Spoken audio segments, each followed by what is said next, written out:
Saya terangkan pelan-pelan ya, Pak Jaksa ya. Perlahan. Tolong penonton tenang, penonton tenang.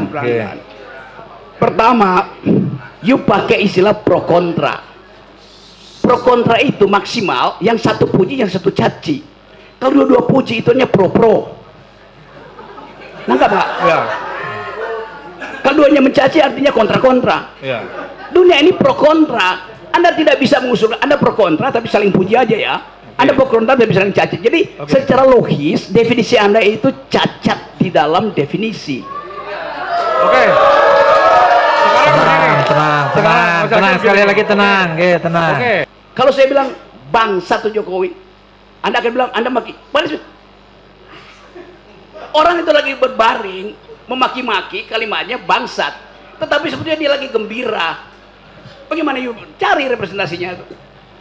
Itu hanya bisa dibaca dengan metode dalam ilmu hukum namanya hermeneutics of suspicion. Pernah belajar itu nggak? Sekali lagi saya peringatkan penonton ya, kalau jangan izin yang mulia, mohon ini ahli yang kami hadirkan. Kalau saudara jaksa tidak sependapat, silahkan cari pertanyaan yang jawabannya diduga sependapat. Tapi saya tidak terima ahli kami dinyatakan demikian, tidak dalam forumnya. Sebentar, gantian. Sebentar.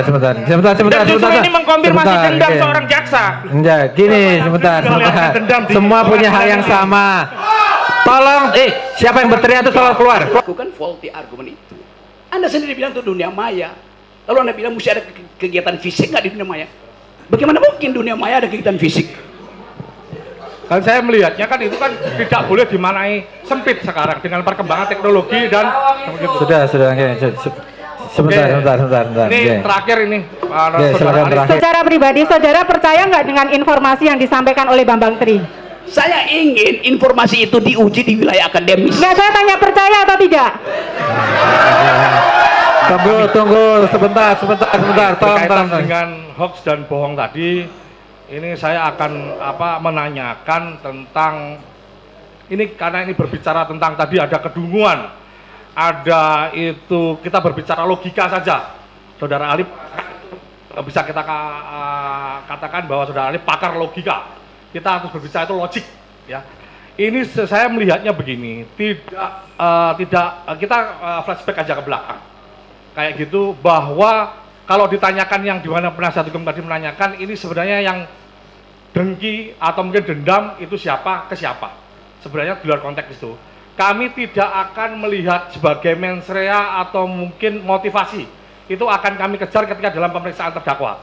Tetapi saya melihat dari kasus-kasus sebelumnya terkait menyangkut Bambang Tri dan Sugi Nur itu selalu rata-rata dalam podcastnya termasuk yang di Mubahalah yang menjadi pangkal persoalan dalam persidangan kali ini adanya suatu kebencian terhadap Presiden Republik Indonesia Bapak Jokowi karena yang diangkat itu sekarang kalau saya tanyakan kepada Pak Bambang itu SD, SMP, SMA, kuliah tidak pernah kenal dengan namanya Pak Jokowi.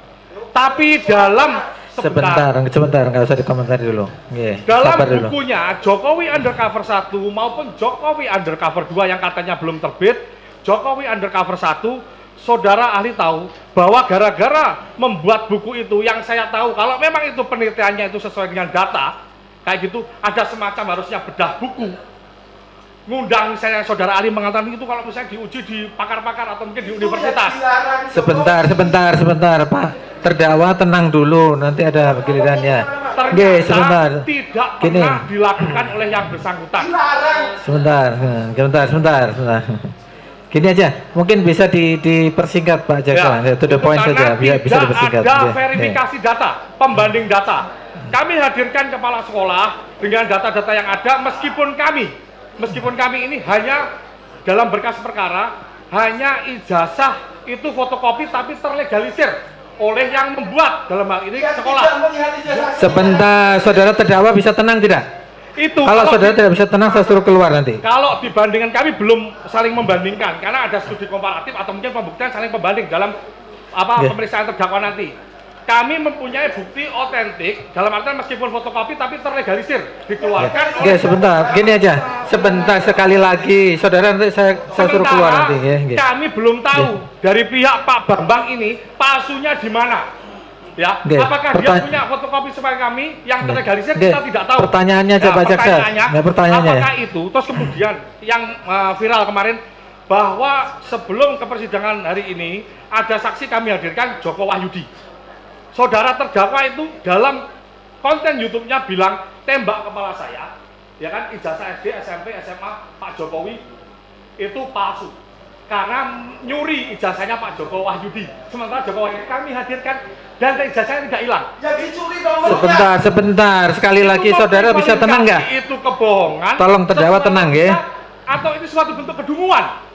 Oke, pertanyaannya, saya tanyakan tadi. Ya, jadi itu pertanyaannya. Apakah itu suatu bentuk kebohongan atau kedunguan? Ya, karena tadi ahli juga menyampaikan beberapa kali perkataan kedunguan dan kebodohan. Logik. Terus itu dungu segala macam. Yang disampaikan Pak Jaksa tadi itu fakta selama persidangan. Pak Joko Wahyudi yang dituduh ijazah SMA-nya hilang dicuri oleh Pak Jokowi, tapi dihadirkan. Ijazahnya tidak hilang. Nanti ada giliran saudara terdakwa, tenang dulu. Gimana pendapat saudara? Gimana pendapat saudara? Pendapatnya ahli ini hanya berpendapat, monggo pendapat saja, Sekali lagi saya ingatkan di sini, meskipun ahli ini ahli filsafat, tetap sifatnya netral, hanya memberikan pendapat. Soal pendapat ahli, sebentar, nggak bisa, sebentar, bisa. Sekali lagi saya ingatkan, kalau saudara berteriak-teriak terus saya suruh dikeluarkan dari sidang, tahanan luar dulu bukan, Pak? Gimana sebentar. Ahli tadi sudah mencerna apa yang disampaikan oleh Pak Jaksa. Silakan, pendapat yang kita minta, pendapat ahli itu berpendapat untuk meyakinkan kami majelis hakim. Jadi sekali lagi kami ingatkan di sini kami bersidang itu sesuai ketentuan KUHAP, ada ketentuannya. Kami juga bertanggung jawab terhadap undang-undang, juga bertanggung jawab terhadap Tuhan Yang Maha Esa. Jadi nanti saya pikir di sidang ini jangan lagi ada saling menuduh, misalnya penasihat hukum menuduh jaksa begini, jaksa menuduh penasihat begini. Tidak usah saling menuduh, kita silakan aja saling membuktikan ya. Nanti dari beberapa saksi dan ahli yang dihadirkan, kami akan menilai. Mudah-mudahan kami diberikan pencerahan lah. Silakan ahli, silakan. Oke, berpendapat ya, pendapat tadi kan pendapat dari sisi pertanyaan penasihat hukum, sekarang pendapat dari sisi fakta yang disampaikan oleh jaksa, bagaimana menurut ahli mengenai kedunguan dan kebodohan tadi. Terima kasih Pak Hakim. Di awal saya terangkan bahwa hoax itu bukan kejahatan, karena dia punya fungsi untuk memancing opini publik, terutama di negara-negara yang tersumbat kanal-kanal informasi. Kita bikin hoax saja. Lain kalau negara ini terbuka, nggak ada orang yang bikin hoax. Jadi dibalik, kenapa hoax muncul? Karena informasinya tertutup, itu soalnya. Yang ada di undang-undang itu urusan saudara itu. Jadi satu poin. Yang kedua, kasus ini dari awal kasus politik. Bukan, karena yang dipersoalkan ada tokoh politik namanya Joko Widodo yang adalah presiden. Kalau Joko Widodo yang saya temuin tadi di sekolah 26 yang nggak ada soal, ngapain? Justru karena tadi prinsip noblesse oblige, maka seluruh mata itu mesti diarahkan dengan kecurigaan penuh pada Jokowi. Itu dasarnya. Standar berpikirnya begitu. Anda tidak hadapi seorang warga negara terhadap warga negara yang lain, enggak, terhadap kedudukan noblesse oblige dari presiden. Artinya kita ingin presiden itu can do no wrong, nggak boleh salah presiden itu, nggak boleh ada cacat dia tuh. Karena itu kita bersihkan, termasuk kecurigaan. Kenapa saya juga mencurigai, kenapa seseorang yang lulus dari universitas tidak bisa berpikir abstrak, coba, tidak bisa berpikir konseptual. Maka saya curigai. Jawab pertanyaan saya tadi, ketika saya menjelaskan tadi kasus itu tadi, jawaban saudara gimana? Ya. Karena memang filsafat logika apa tidak? Ya, memang kalau filsafat begini memang, Jadi karena ini ahli filsafat, jawabannya ya filsafat, Ya, silakan, Tolong penonton diam, tolong ya tertib ya, penonton tertib ya. Saya ingatkan penonton tertib, Ini sidang, tolong ya. Silakan dilanjutkan Pak Jaksa, silakan. Oke. Menurut filsafat ya, saudara ahli kayak gitu, pemberitaan apapun, penyebarluasan informasi apapun kayak gitu kan, sebelum ada keyakinan atau data yang terverifikasi, kan tidak boleh istilahnya menyebarkan itu suatu kebohongan atau melakukan tidak sesuai data kayak gitu, karena itu menyangkut kredibilitas seseorang kayak gitu. Menurut pendapat ahli gimana? Itu yang saya bantah dari tadi, nggak ada kredibilitas seseorang di situ. Presiden nggak punya kredibilitas sebagai manusia yang punya jabatan publik. Apa kredibilitas presiden? Dia dipilih rakyat supaya meneruskan kepemimpinan. Dia juga bisa dijatuhkan rakyat. Apa kredibilitasnya? Intinya Anda mesti paham, di dalam hukum, person in law, yang adalah human dignity. Oke, saya lanjutkan ya, bahwa dari konten podcast Mubahalah kedua orang, terus akhirnya yang membawa mereka ke persidangan hari ini, itu menimbulkan pro dan kontra di masyarakat, di medsos, di dunia maya. Saya tanyakan kepada saudara, dunia maya ini apakah sudah menjadi representasi dunia nyata pada saat ini? Sebelum itu saya tanya dulu, pro dan kontra itu baik nggak ada di dunia maya? Boleh, ada. Baik atau tidak?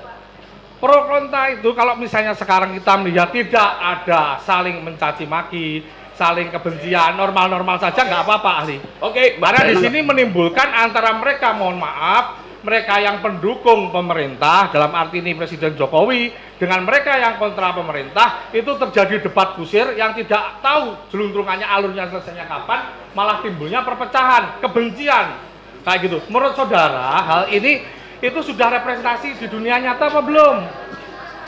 Saya terangkan pelan-pelan ya, Pak Jaksa ya. Perlahan. Tolong penonton tenang. Pertama, you pakai istilah pro kontra. Pro kontra itu maksimal yang satu puji, yang satu caci. Kalau dua-dua puji itu hanya pro-pro. Nangkap nggak? Ya. Kalau duanya mencaci artinya kontra-kontra. Ya. Dunia ini pro kontra. Anda tidak bisa mengusulkan Anda pro kontra tapi saling puji aja ya. Anda pro kontra tapi saling caci. Jadi secara logis definisi Anda itu cacat di dalam definisi. Oke. Tenang, sekali lagi tenang, tenang. Oke. Tenang, saya mikir pro kontra tadi, saya mengatakan bahwa saya ingin saya tanyakan kembali lagi. Dunia maya menurut saudara ahli ini merupakan representasi dunia nyata apa tidak?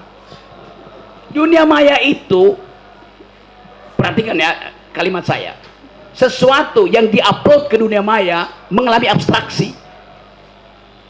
Anda nggak bisa lihat.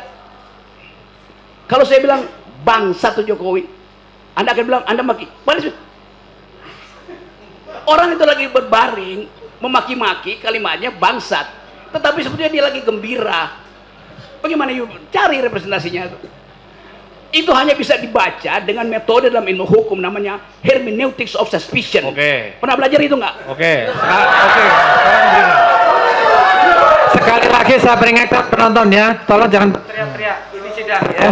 Mohon saudara ahli ingat-ingat. Tolong dihormati sidang ini. Saudara ahli ingat-ingat kembali. Ini kutipan yang saya tanyakan kepada saudara itu dalam kapasitas ketika pada waktu itu saudara pernah menjadi saksi dalam persidangan Ratna Sarumpait? Pernah? Saksi Ratna Sarumpait di perkara yang bersangkutan. Ini tadi yang saya tanyakan itu hanya sekedar bahwa saudara konsisten atau tidak di sini, karena saudara memberikan pernyataan di situ dunia maya pada waktu itu merupakan representasi dunia nyata. Anda tahu arti representasi? Saudara mengatakan itu enggak? Iya betul. Ya betul, cukup. Cukup. Anda tahu nggak representasi itu bukan identitas primer. Namanya representasi. Saya tanyakan sudah dijawab. Ini saya melanjutkan pertanyaan yang lain. Lanjut pertanyaan lanjut. Sekali lagi saya ingatkan, tolong yang teriak itu dikeluarkan. Karena ini keterangan saudara pada waktu supaya biar mati.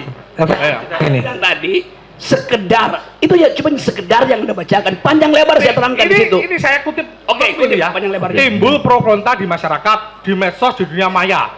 Terus saudara menjelaskan dunia maya menurut saudara itu pada waktu itu representasi dari dunia nyata. Saya hanya menanyakan itu aja. Apakah itu pernyataan saudara pada waktu itu? Apakah itu pernyataan sepenggal apa selengkapnya? Loh, itu sudah istilahnya sudah kami lihat bahwa posisinya lengkap seperti itu. Kami mengutipnya lengkap. Saya terangkan pada waktu itu, Anda hanya bisa mengakses dunia maya sebagai representasi. Bisa bedain nggak? Dengan mengatakan bagaimana? Oke, silakan saudara berkelit juga enggak apa-apa.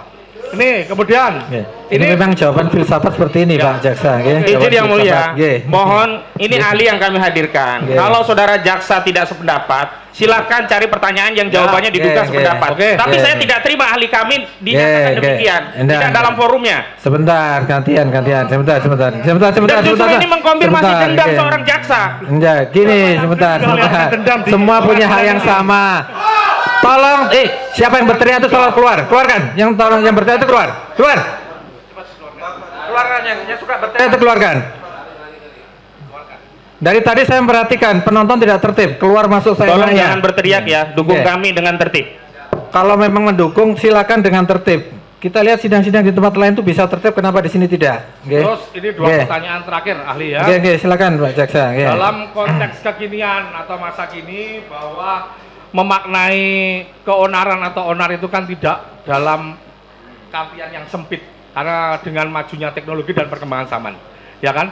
Yang ingin saya tanyakan, apakah keonaran atau keributan itu di dunia maya, medsos tadi, jangan yang saudara pernah saya tanyakan tadi, itu harus sifatnya itu harus fisik? Itu pertanyaan saya. Harus fisik atau enggak?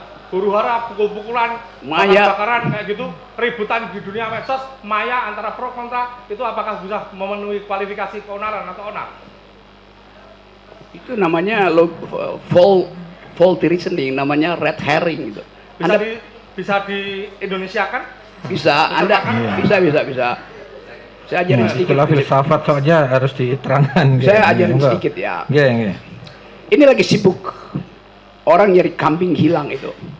Tiba-tiba sebelah sana datang tukang jual obat bilang bahwa saya jual obat yang bisa saudara masuk surga. Maka Anda pindah dari kerumunan ini, pindah ke situ. Itu namanya red herring.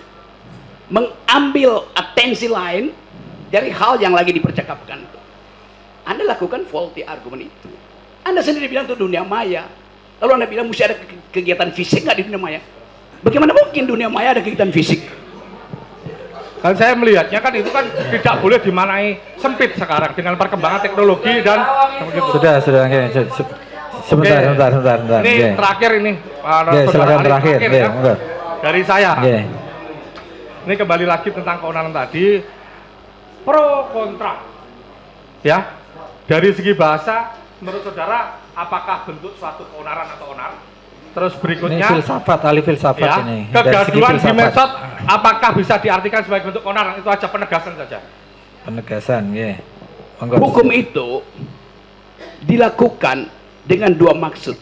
Pertama, menuntut keadilan dengan segala macam versi. Kedua, menguji keadilan itu.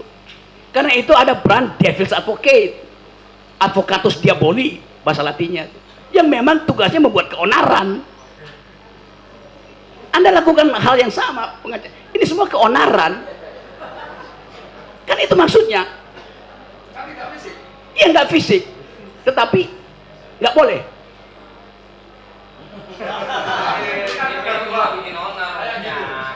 Yang Anda maksud keonaran itu kalau menyebabkan akibat material. Di mana ada akibat material orang keonaran di dunia maya tuh. You are playing that. Saya cukup, Pak Jaksa. Ada lagi dari yang lain? Ada. Menambahkan? Baik, saya menambahkan. Singkat saja. Ya, baik, tadi ahli menyinggung sedikit tentang pendapat bahwa ada penjelasan ahli bahwa Presiden Jokowi itu tidak paham Pancasila. Ya. Lalu kalau kita melihat bahwa pengertian dari segala sumber hukum di Indonesia itu Pancasila, apakah ahli sependapat dengan itu? Sumber dari segala sumber hukum adalah Pancasila di Indonesia. Bukan saya sependapat, faktanya memang begitu. Oke, baik. Tapi saya tidak sependapat kalau saya bikin kajian filosofi bahwa Pancasila itu sumber dari segala sumber hukum. Itu yang menyebabkan kalau saya pakai parameter itu, seluruh peristiwa reasoning kebijakan Jokowi tidak fit and proper dengan sumber segala sumber hukum itu. Baik, enggak. Saya hanya menanyakan apakah sumber dari segala sumber hukum di Indonesia adalah Pancasila, itu sudah menjadi pedoman. Ya, baik. Artinya bahwa dalam kehidupan bernegara, berbangsa, bermasyarakat, berbangsa dan bernegara, semua warga negara Indonesia harus berdasarkan Pancasila. Oke. Salah satu butir pelaksanaan dari Pancasila adalah salah satunya saling menghormati sesama manusia. Baik. Nah, dihubungkan dengan penjelasan ahli bahwa tadi dikatakan bahwa hoax itu bukan kejahatan, orang saling caci maki di dalam ruang publik sekalipun, di media sekalipun, itu biasa-biasa saja, boleh-boleh saja. Yang saya tanyakan, kalau itu menimbulkan suatu hal yang pada akhirnya tadi saling dendam, saling caci maki, saling bermusuhan, ada pro dan kontra. Bagaimana dengan kehidupan bangsa kita? Bagaimana dengan pendidikan moral bangsa kita? Kita ini yang senior-senior ini kan memberikan edukasi kepada yang junior-junior. Kalau hal ini dibiarkan adanya caci maki, apalagi di ruang publik, bagaimana dengan moral anak-anak cucu kita nanti? Moral anak-anak kita lebih bagus dari moral Anda sebagai senior gitu. Ya, saya terangkan.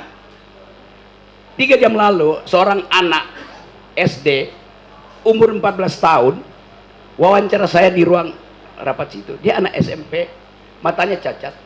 Dia mendengarkan seluruh podcast saya tentang keadilan. Dan dia bilang begini, saya umur 14 tahun, tapi saya mau protes kenapa negara ini terus menerus tidak dia pakai bahasa, bukankah negara ini Pancasilais? Kenapa keadilan susah betul diperoleh? Dia tidak berpikir, dia intuisi melihat keadaan. Anak umur 14 tahun, dia tahu bahwa seluruh kegiatan seminggu ini bertumpu pada peristiwa di Departemen Keuangan. Dia tahu bahwa Pak Jokowi hanya bilang supaya jangan pamer-pamer keuangan, kemewahan. Dia protes, dia bilang ini bukan soal pameran, ini sistemnya. Anak itu moralnya lebih tinggi dari Anda itu sebagai senior. Iya. Dari mana saudara mengatakan bahwa itu moralnya lebih tinggi dari saya? Dari cara dia memprotes. Apakah saya memprotes saudara? Anda bertanya seolah-olah moral mereka itu harus Anda didik. Saya menanyakan. Anda bilang tadi, kita senior mesti mendidik anak-anak ini. Loh, dia udah lebih pinter moralnya daripada senior. Saudara ahli tadi mengatakan bahwa tadi saudara seperti mencontohkan pertanyaan teman saya tadi, ada kambing hilang sama orang yang jualan jamu, ya kan? Mengalihkan seperti, mohon maaf Bapak. Sebentar, biar gini aja, to the point aja, pertanyaan tadi udah terserah. Jadi saya hanya bertanya, saudara ahli masih berpendapat bahwa saling mencaci, saling memaki, memancing opini publik yang menimbulkan pro kontra di area publik. Gini ya. Konteksnya karena informasi tertutup, hoax timbul. Sudah berkali-kali tadi disampaikan ahli. Ya. Oke, sekarang satu lagi pertanyaan. Saya tanya ahli, saudara ahli, secara pribadi, saudara percaya nggak dengan informasi yang disampaikan Bambang Tri? Secara pribadi, saudara percaya nggak dengan informasi yang disampaikan oleh Bambang Tri? Saya ingin informasi itu diuji di wilayah akademis. Nggak, saya tanya percaya atau tidak? Tunggu, sebentar, tolong. Oke, nggak bisa, saksi atau ahli tidak bisa dipaksa. Oke, monggo, ahli monggo mau dijawab boleh, mau tidak jawab boleh. Oke, sebentar, sudah saya rasa cukup, oke, karena, itu. Saya rasa tidak. Saya rasa cukup nih. Izin yang mulia, bertanya. Mas ada? Masih yang mulia. To the point aja ya, supaya jangan berbelit-belit supaya to the point aja Tadi ahli menjelaskan mengenai penerapan perbedaan hate speech antara di Eropa dan Amerika terhadap menghujat seorang wanita. Yang saya tanyakan, hal-hal apa saja yang mempengaruhi hal tersebut? Ya mungkin contohnya tadi hate speech, mungkin penerapan hukuman seperti orang menabrak babi di Papua dengan di Jawa, itu kan berbeda, mungkin hukum adatnya. Hal-hal apa saja yang mempengaruhi hal tersebut? Seperti itu. Ini ya, hate speech itu istilah di dalam hukum internasional yang dikaitkan dengan persoalan masa lalu di mana satu kelompok itu dihinakan, itu dasarnya. Ini bukan soal local wisdom, salah lagi Anda tuh, nggak ada urusan dengan local wisdom. Kenapa begitu? Supaya memproteksi potensi itu berlangsung ke depan itu. Itu intinya tuh. Jadi kalau saya terangkan etimologi, genealogi dari soal-soal itu, saya mau beritahu bahwa sistem berpikir kita dibuat sedemikian rupa sehingga kita lupa bahwa sesuatu itu ada sejarahnya tuh. Termasuk KUHP yang baru itu, kan kacau isinya kan? Karena nggak ngerti sejarah tentang hate speech itu. Jadi diterjemahan, oh hate speech artinya ujaran kebencian. Oh hate speech itu kata utuh, nggak boleh diterjemahkan. Begitu terjemahkan, dia berubah menjadi fungsi untuk kita vote aja siapa yang yakin bahwa itu benar apa salah. Loh itu nalarnya ada di situ. Jadi saya kasih kritik bahkan ke pembuat undang-undang. Anda nggak baca sejarah intelektual dari demokrasi, dari hukum itu. Itu pentingnya di Fakultas Hukum diajaran intellectual history, legal philosophy itu. Jadi kalau saya layani pertanyaan begini, itu saya cuma bayangkan kalian di Fakultas Hukum belajar apa itu? Kalian belajar undang-undang bukan hukum. Saya semua tahu ya, kalau kita semua belajar filsafat, jadi Pak Jaksa, Pak pengacara juga tahu. Mungkin jawaban yang disampaikan oleh ahli mungkin saja tidak sesuai dengan apa yang kita pikirkan kan. Karena jawaban filsafat itu memang begitu. Tapi sudah cukup ya saya rasa untuk Jaksa? Cukup ya? Mungkin dari majelis ada satu aja yang mulia. Ya, satu ada? aja terkait pendapat. Depan aja. Saudara, kita mau skor istirahat nih. Ya, saudara ahli ya, satu aja terkait kebebasan berpendapat ya. Tadi ahli menjelaskan memang masyarakat bebas berpendapat, bebas mengutarakan kritik, kritis dan segala macam ya. Menurut ahli, apakah kebebasan berpendapat tersebut, apakah sebebas-bebasnya tanpa ada batasan-batasan, tanpa ada aturan-aturan yang diatur di dalam negara kita selaku negara hukum? Secara normatif tidak boleh ada larangan terhadap kebebasan berpendapat. Tunggu dulu. Secara normatif. Karena prinsipnya adalah hanya mungkin seseorang itu dihargai dignitinya kalau seluruh pendapatnya dia keluarkan. Penghalangan pertama kekuasaan, pengalaman kedua feodalisme, kultur, pengalaman ketiga ketakutan psikologi. Jadi di dalam teori tentang freedom of speech, di bagian penghalang itu yang dihilangkan, bukan kebebasannya yang dimajukan, penghalangnya yang harus disingkirkan. Begitu cara berpikirnya. Kenapa? Karena kebebasan itu tidak diberikan oleh hakim, tidak diberikan oleh presiden, tidak diberikan oleh jaksa. Datangnya dari hukum alam. Yang menghalangi itu hukum sosial. Maka tidak mungkin kita memaksimalkan kebebasan. Itu udah melekat di kita. Yang bisa kita lakukan, kurangi penghalangan itu. Begitu logikanya. Kami hargai pendapat ahli. Sebentar ya. Ahli sepakat kita di Indonesia ini adalah negara hukum ya. Nah, bahwa ada suatu aturan hukum lah tertentu tentang pembatasan berpendapatnya. Nah, sebagai ahli filsafat dan saya juga ingin tahu apa dari tujuan dibuatnya pembatasan terkait kebebasan berpendapat berdasarkan pasal 28 huruf C Undang-Undang Dasar. Ini pertanyaan 30 tahun lalu waktu saya masih jadi penasihat Buyung Nasution itu soal beginian. Gini. Pasal yang mengatur kebebasan berpendapat itu untuk memaksimalkan kebebasan berpendapat, bukan untuk menghalangi. Karena ada ABCD segala macam yang sering disebut Egy Sujana. Jadi kalau semakin diatur kebebasan itu, semakin nilai pendapatnya semakin kurang. Jadi diatur sedemikian rupa supaya kebebasan berpendapat yang datangnya dari human dignity diwariskan oleh alam semesta melalui fatwa Tuhan atau hukum alam itu jangan dihalangi oleh hal-hal yang sifatnya politis, kultural, macam-macam. Jadi prinsipnya negativity, bukan positivity. Karena yang berpendapat itu manusia itu udah bagus. Yang mesti kita halangi mereka yang menghalangi kebebasan berpendapat. Jadi jangan dibalik. Sama seperti logika Pak Jokowi. Jokowi bilang begini, demi kesatuan, tidak boleh ada perbedaan. Loh, dari awal negara ini didirikan atas perbedaan. Jadi karena ada perbedaan maka diperlukan persatuan. Jangan dibalik, demi persatuan nggak boleh ada perbedaan. Itu ngaco logikanya presiden. Cukup? Sekali lagi ya, terkait poin aja. Ya, soalnya kita tadi ahli menyampaikan bahwa yang menerima hoak adalah dungu ya. Masih ingat ya tadi? Yang menerima hoak adalah dungu, bukan penyebar hoaknya ya. Itu resiprokal aja kan? Ya.